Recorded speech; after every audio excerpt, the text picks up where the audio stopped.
अध्यक्ष महोदय, या ठिकाणी मंत्री महोदयांनी जी काही शिक्षण विभागातर्फे व्यवस्था केली जाते, ज्या सुविधा दिल्या जातात त्या स्तुत्य आणि अनुकरणीय आहे. परंतु अध्यक्ष महोदय, याच्यामध्ये उत्तरामध्ये आपण जे सांगितलेलं आहे की आम्ही निरनिराळ्या प्रकारच्या ज्या सुविधा दर्जा जो आहे त्या दर्जाच्या संबंधी काही दिलेलं नाही अध्यक्ष महोदय. आणि त्याच्यामुळे 20 पर्यंतच्या पटसंख्येला एक शिक्षक, तो 3-3 विषय 4-4 विषय त्याला करायला लागतात. त्याच्यामुळे माझा प्रश्न आहे की 20 पटसंख्येला तुम्ही 2 शिक्षक करणार का? दुसरा अध्यक्ष महोदय, उत्तरामध्ये तुम्ही सुप्रीम कोर्टाने जो निर्णय दिलेला आहे 1 सप्टेंबर 25ला की TAIT परीक्षा तुम्हाला बंधनकारक आहे.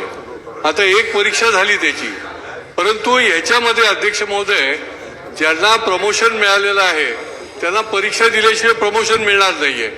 परंतु 2 वर्षाची मुदत त्यांना देऊन कंडिशनल तुम्ही त्यांना प्रमोशन देणं गरजेचं आहे, कारण ते अनेक वर्ष त्या ठिकाणी काम करणार आहे.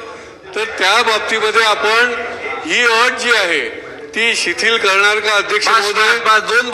बोगस शाळा ज्या आहेत, इंग्रजी मीडियमच्या बोगस शाळांना कारवाई करण्याकरता आपल्याकडे फार मोठं काही हत्यार नाहीये, तर त्याच्यामध्ये देखील आपण कडक धोरण अवलंबणार का?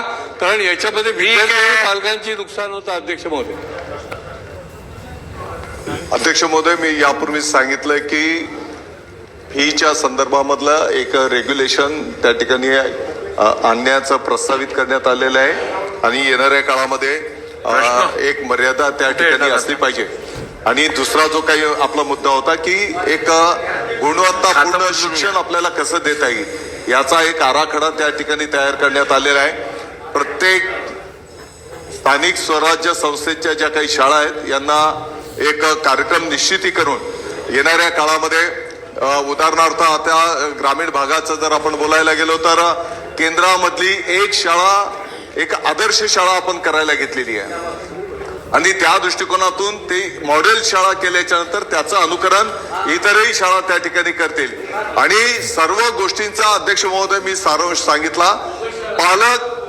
पालकांच्या जसं मी आता कोण म्हटलं की पालकांना वाटतं की इंग्रजी माध्यमाच्या शाळेमध्ये चांगलं शिक्षण मिळतंय, परंतु अध्यक्ष महोदय आजही अनेक जिल्हा परिषदच्या शाळेमध्ये पालक आपले इंग्रजी माध्यमांच्या शाळेमधले पाल्य काढून त्या ठिकाणी प्रवेश देताना आपण पाहतो आहोत. आणि म्हणून एकंदरीत काय तर याची गुणवत्ता आपण अशा पद्धतीने निर्माण करू की येणाऱ्या काळामध्ये मग आमचे शिक्षक पण तेवढ्या पातळीचे असले पाहिजेत, त्यांना प्रशिक्षण देणं, या सर्व सुविधा देऊन आपण मराठी शाळेचं त्या ठिकाणी प्रश्न क्रमांक 4